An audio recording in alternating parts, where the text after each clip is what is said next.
दोस्तों, हर शहर में एक सच्चाई दफन होती है, लेकिन मर्डरबाद में सच्चाई इंसानियत की लात से भी ज्यादा डरावनी है। आज की इस वीडियो में हम बात करेंगे उस फिल्म की जिसमें इंसानी दिमाग की सबसे अंधेरी गलियों को दिखाया है। ये कहानी है जुनून की, पागलपन की और एक ऐसे रिश्ते की जो लाश से जुड़ा हुआ है। तो वीडियो को अंत तक जरूर देखिएगा, क्योंकि इसका आखिरी ट्विस्ट आपको सोचने पर मजबूर कर देगा। दोस्तों, इस मूवी की शुरुआत होती है जयपुर से, जहां पर हम मकसूद नाम के एक आदमी को देखते हैं। इस समय मकसूद को मारने के लिए काफी सारे लोग उसके पीछे दौड़ रहे थे। वो अपनी जान बचाने के लिए कभी किसी के घर में, तो कभी किसी की छत पर, तो कभी किसी गलियों में दौड़ रहा था। काफी भाग दौड़ के बाद अंत में वो एक छोटा हाथी, मतलब कि मिनी टेम्पो में छुपकर अपनी जान बचा लेता है। उस छोटे हाथी को लेकर शहर के बाहर एक ढाबे पर आता है, जहां पर उस गाड़ी का ड्राइवर मकसूद को टेम्पो से निकालकर खाना खाने के लिए ढाबे पर ले जाता है।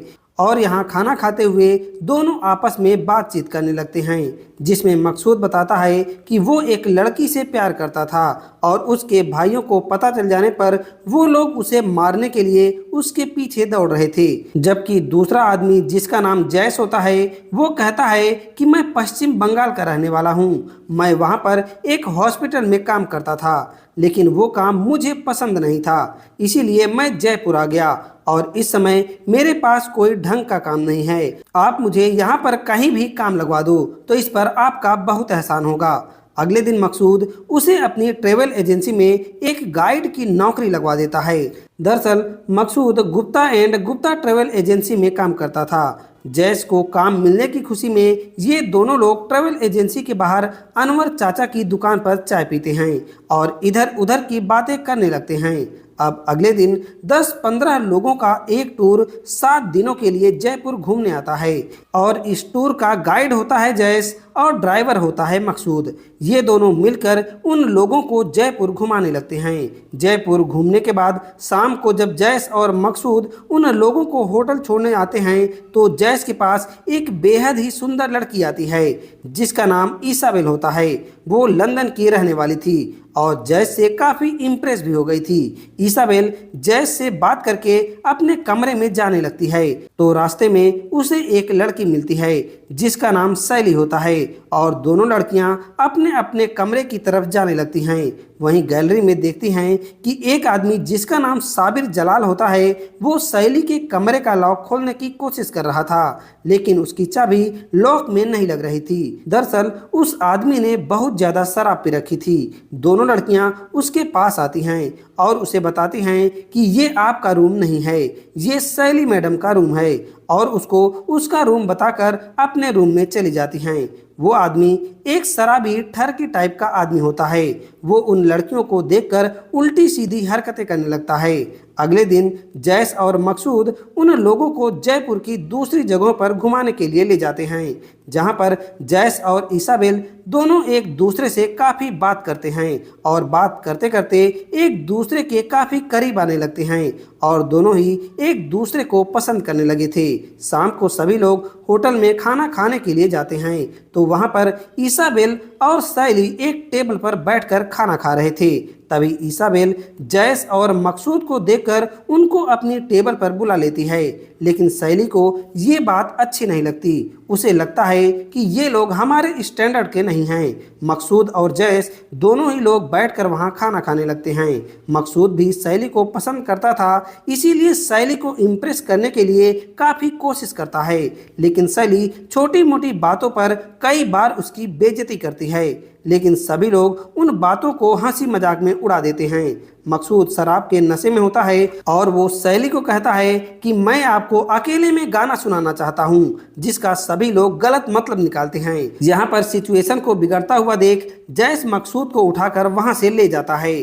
तभी ईसाबेल को फोन पर उसकी मॉम का मैसेज आता है और वो सुनने के लिए टेबल से थोड़ी दूर चली जाती है। अब टेबल पर शैली अकेली थी। तभी टेबल पर वो ठरकी साबिर जलाल शराब के नशे में आता है और शैली से फ्रेंडशिप करने के लिए कहता है। शैली उसकी डिमांड को ठुकरा देती है। इसीलिए गुस्सा होकर साबिर जलाल उससे बदतमीजी करने लगता है। शैली को भी गुस्सा आ जाता है और वो उसको एक थप्पड़ जड़ देती है और उसके बाद अपने कमरे में चली जाती है। थप्पड़ खाने के बाद साबिर भी अपने कमरे में जाने लगता है और जब वो शैली के कमरे के बाहर आता है तो उसके कमरे के बाहर उल्टी सीधी गंदी हरकतें करने लगता है और ये हरकतें सीसीटीवी में रिकॉर्ड हो जाती हैं। सब लोगों के सो जाने के बाद रात को इसाबेल शराब के नशे में शराब की बोतल लेकर जैस के कमरे में पहुंचती है, जहां ये दोनों एक दूसरे से अपने प्यार का इजहार करते हैं। ये दोनों काफी समय तक शराब पीते हुए बातें करते हैं और फिर एक साथ एक ही बेड पर सो जाते हैं। इसके अगले दिन सभी लोग एक बार फिर से जयपुर घूमने के लिए मकसूद की बस में निकल जाते हैं, लेकिन काफी देर वेट करने के बाद भी शैली बस में नहीं आती, जिस पर जयस इसाबेल से पूछता है कि शैली कहाँ है। इसाबेल शैली को कॉल लगाती है, लेकिन उसका फोन स्विच ऑफ आ रहा था। इसीलिए इसाबेल शैली के रूम में उसे ले जाने के लिए जाती है, लेकिन उसका रूम अंदर से लॉक होता है। अब होटल रिसेप्शन पर पता करने पर होटल का मैनेजर हरीश रावत उन्हें बताता है कि शैली मैडम कमरे में नहीं हैं, लेकिन उसके कमरे की चाबी होटल के बैकयार्ड में गिरी हुई मिलती है। शैली के गायब होने की सूचना पुलिस को दी जाती है और पुलिस होटल में आकर पूरे कमरे की बारीकी से छानबीन करती है। पुलिस इंस्पेक्टर सूर्यकांत को शैली के कमरे में सिर्फ एक बैग मिलता है, जबकि उसका सामान बहुत ज्यादा होता है और ये देखकर इंस्पेक्टर सूर्यकांत को शक होता है। पुलिस सभी टूरिस्ट से एक एक करके पूछताछ शुरू कर देती है, लेकिन पुलिस को कुछ भी सबूत नहीं मिल पा रहा था। पुलिस होटल की सीसीटीवी फुटेज भी चेक करती है, जिनमें उनको दिख जाता है कि रात में साबिर जलाल शैली के कमरे के बाहर उल्टी सीधी हरकतें कर रहा है। पुलिस उससे पूछताछ करती है और उसको इस तरह हरकत करने पर बहुत डांटती है। पुलिस को शक होता है कि शायद साबिर जलाल ने ही शैली को गायब किया होगा। साबिर अपनी सफाई में पुलिस से कहता है कि मैं शराब के नशे में था, कल रात मैंने कुछ भी नहीं किया था और मैं थोड़ी ही देर में अपने कमरे में जाकर सो गया। इसके अलावा पुलिस को साबिर के खिलाफ कोई और सबूत नहीं मिल रहा था, जिससे वो और लोगों की तरफ फोकस करती है। इसीलिए अगले दिन शैली के माता पिता को बुलाकर पूछताछ की जाती है, लेकिन वहां से भी कोई सुराग नहीं मिल पाता। जिसके बाद एक लेडी कांस्टेबल सीसीटीवी फुटेज को दोबारा चेक करती है तो शैली के रूम के सामने के कैमरे की 4 घंटे की रिकॉर्डिंग गायब थी। इसीलिए वो होटल के दूसरे सीसीटीवी कैमरों को चेक करती है, जिसमें उसे होटल के बाहर के कैमरे में रात के 3 बजे के आसपास मकसूद एक बैग को लेकर जाता हुआ दिख जाता है, जो कि काफी भारी बैग होता है। पुलिस को शक होता है कि शायद शैली इसी बैग में होगी। पुलिस मकसूद के बारे में पता करती है, लेकिन मकसूद गायब हो चुका था। इसीलिए पुलिस शहर से बाहर जाने वाले रास्तों को नाकाबंदी कर देती है। दूसरी तरफ जैस इस सारे कांड की वजह से टेंशन में आ चुका था। उसको टेंशन में देखकर इसाबेल उसका मूड सही करने के लिए उससे कहती है कि चलो शहर घूम कर आया जाए, और दोनों लोग जयपुर घूमने के लिए निकल जाते हैं। वहीं दूसरी तरफ पुलिस को मकसूद की लोकेशन उदयपुर हाईवे पर मिलती है और पुलिस उसको पकड़ने के लिए हाईवे पर निकल जाती है, जहां पर मकसूद एक वैन लेकर शहर छोड़कर भागने की तैयारी कर रहा था। पुलिस काफी देर तक उसका पीछा करती है और अंत में मकसूद को पकड़ लेती है।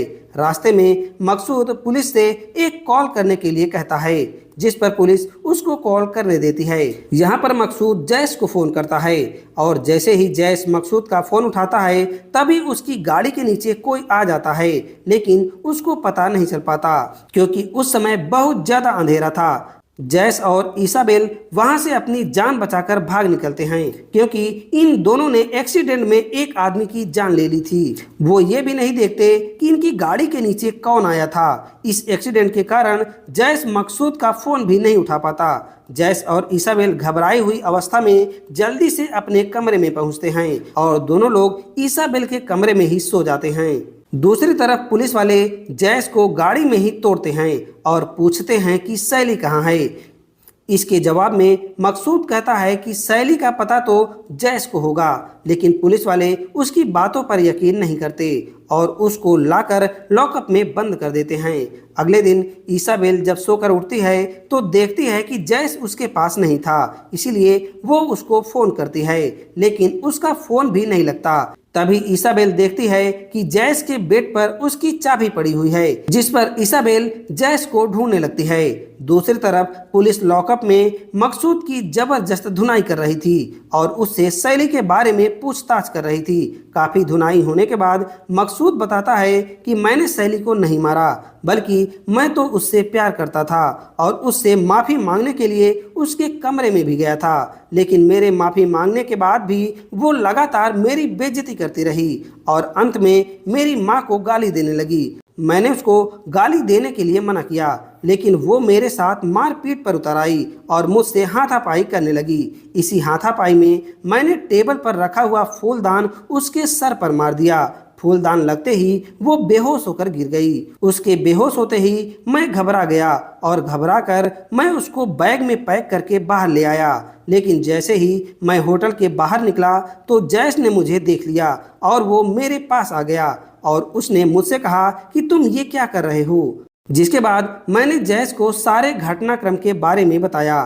तब जैस ने शैली को चेक किया तो उसकी सांसें उस समय चल रही थी। उसने कहा कि तुम घर जाओ, मैं अनवर चाचा की मदद से इसको हॉस्पिटल ले जाता हूँ। इंस्पेक्टर सूर्यकांत पूछते हैं कि तुमने सीसीटीवी फुटेज कैसे मिटाए, जिस पर मकसूद बताता है कि मैंने सीसीटीवी वाले को पैसे देकर वो फुटेज डिलीट करवा दिया। पुलिस जैस के बारे में भी मकसूद से पूछताछ करती है, जैसे कि वो कौन है, वो कहां से आया है, और मकसूद जैस के बारे में बताता है कि वो पश्चिम बंगाल से आया है और 1 हफ्ते पहले ही जयपुर आया था। दूसरी तरफ इसाबेल जैस को खोजते खोजते एक जगह पहुंच जाती है और जैसे ही उसके कमरे का दरवाजा खोलती है तो वो हैरान हो जाती है और देखती है कि वहां पर शैली की लाश पड़ी हुई थी। इसाबेल शैली की लाश की खबर पुलिस को दे देती है। पुलिस इसाबेल से पूछताछ करती है कि शैली की डेड बॉडी यहां तक कैसे पहुंची। इसी पूछताछ के बीच कांस्टेबल को एक फोन आता है तो वह पुलिस इंस्पेक्टर सूर्यकांत को बताता है कि सर, तालाब से एक और लाश मिली है। सभी लोग तालाब पर पहुंचते हैं। तालाब से उस लाश को निकाला जाता है। इसाबेल लाश को देखकर पहचान लेती है कि अरे, ये तो अनवर चाचा हैं। ये वही अनवर होते हैं जिन्होंने शैली को हॉस्पिटल ले जाने में जैस की मदद की थी। यहाँ पर इसाबेल को शक होता है कि शायद जैस ने ही अनवर को मारा होगा, क्योंकि अनवर इकलौते शख्स थे जो बता सकते थे कि जैस ने शैली को मारा है या फिर नहीं। इंस्पेक्टर इसाबेल को होटल छोड़ने आता है और जैसे ही इसाबेल को छोड़कर जाता है तो इसाबेल अपना फोन चेक करती है, जिसमें उसे जैस की मिस कॉल पड़ी हुई थी। तब इसाबेल इंस्पेक्टर को फोन करके कहती है कि मेरे पास जैस का कॉल आया था और मैं उसे कॉन्फ्रेंस पर ले रही हूँ। आप चुप रहना और चुपचाप हमारी बातें सुनना। इसके बाद इसाबेल जैस को फोन करती है तो जैस अपने साथ घटित सारी घटना इसाबेल को बताने लगता है और कहता है कि मुझे मकसूद फंसा रहा है, क्योंकि उसी ने ही शैली की हत्या की है। और इसाबेल को अपने विश्वास में लेते हुए कहता है कि तुम मुझसे मिलने बंगाल आ जाओ। इसाबेल कहती है कि मैं तुम्हें इस बारे में शाम को सोच कर बताऊंगी। अब जैस का कॉल कटने के बाद वो इंस्पेक्टर सूर्यकांत से बात करती है, जिस पर इंस्पेक्टर उससे कहते हैं कि हम लोग एक टीम बनाएंगे और जैस को पकड़ने पश्चिम बंगाल जाएंगे, जिसमें आप हमारी मदद करोगी। आपकी सुरक्षा की पूरी जिम्मेदारी हम लेंगे। इसाबेल पुलिस पर विश्वास करके बंगाल जाने के लिए तैयार हो जाती है और शाम को इसाबेल जैस को फोन करके बोल देती है कि मैं कल तुमसे मिलने आ रही हूँ। अगले दिन पुलिस की एक टीम इसाबेल को लेकर बंगाल पहुंच जाती है। पश्चिम बंगाल पहुंचने के बाद पुलिस सबसे पहले वहां के एसपी विनोद से मिलते हैं और यहाँ पर ये लोग जब जैस की फोटो देखते हैं तो उसको जोगेश चंद्र कहकर बुलाते हैं। दरअसल जैस का असली नाम जोगेश चंद्र मलिक होता है। वो अपनी पहचान छुपाने के लिए जैस नाम का इस्तेमाल कर रहा था। यहाँ पर एक कांस्टेबल सूर्यकांत को लेकर उस हॉस्पिटल में पहुंच जाता है जहाँ पर जोगेश जॉब करता था और यहाँ का डॉक्टर एक अजीबोगरीब सच्चाई पुलिस को बताने लगता है। दरअसल जोगेश एक नेक्रोफिलिक इंसान होता है। नेक्रोफिलिक व्यक्ति वो होता है जो मुर्दों के साथ इंटरकोर्स करता है।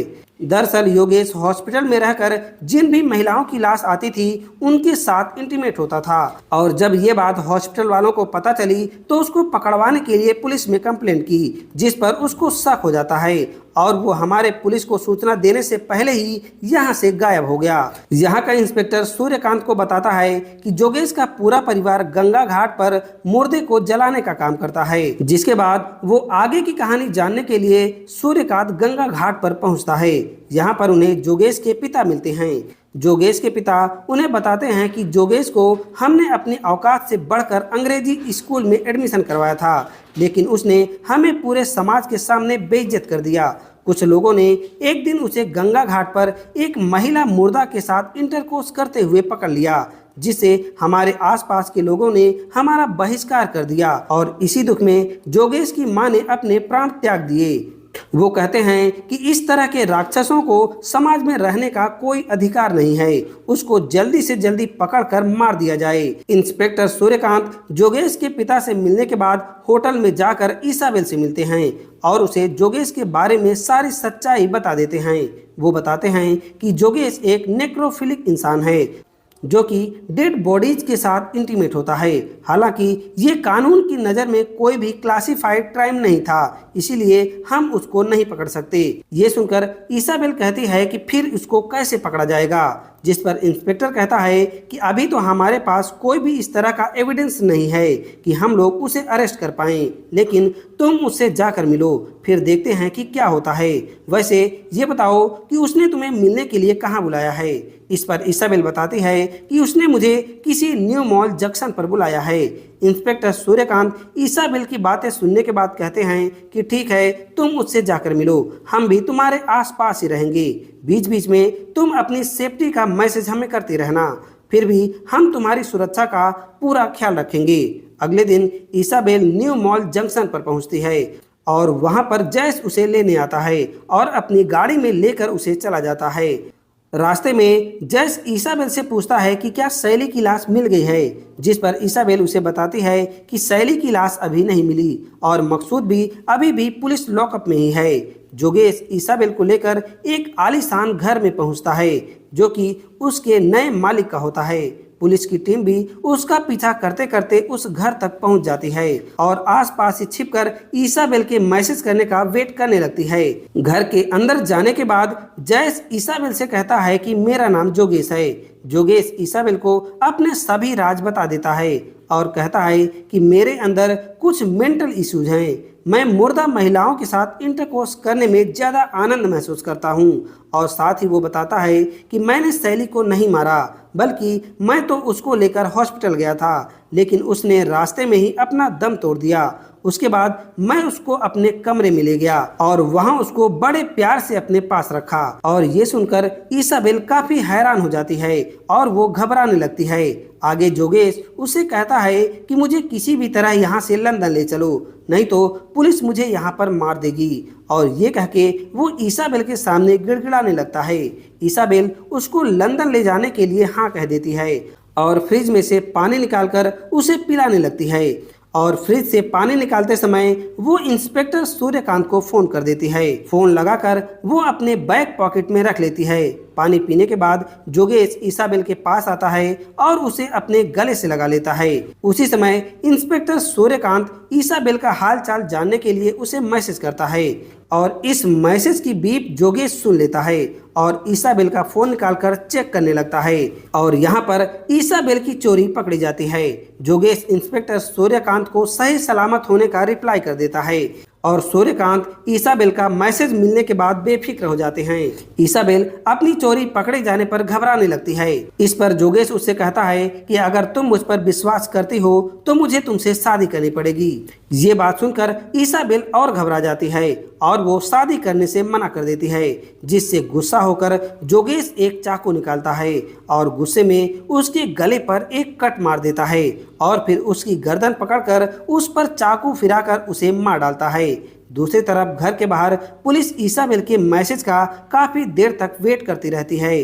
जब काफी देर तक ईसाबेल का कोई मैसेज नहीं आता तो पुलिस वालों को शक होता है और पुलिस घर के अंदर आती है अंदर आने के बाद वो देखती है कि जोगेश ने ईसाबेल को मार दिया था और वो उसको दुल्हन की तरह सजाकर एक बंगाली गाने पर उसके साथ डांस कर रहा था। जैसे ही जोगेश पुलिस वालों को कमरे में देखता है तो पुलिस पर चाकू से हमला कर देता है, लेकिन तभी एक पुलिस वाला उस पर गोलियां चलाकर उसको वहीं पर निपटा देता है। इसके बाद पुलिस वाले पछता रहे होते हैं और अफसोस कर रहे होते हैं कि उनकी वजह से ईसाबेल की जान चली गई। और इसी सीन के साथ ये दुखद मूवी का अंत हो जाता है। ये मूवी दर्शाती है कि इंसान का मन कितना गहरा और अंधकारमय हो सकता है। जोगेश जैसे किरदार सिर्फ फिल्मों में ही नहीं होते, बल्कि ये असल जीवन में भी मौजूद होते हैं, जिनका अकेलापन, तिरस्कार और टूटापन उनको क्या से क्या बना देता है। खैर, ये कहानी आपको कैसी लगी आप हमें कमेंट करके जरूर बताइएगा। साथ ही वीडियो को लाइक करके चैनल को सब्सक्राइब करना मत भूलिएगा। अब हम मिलते हैं एक नई वीडियो के साथ।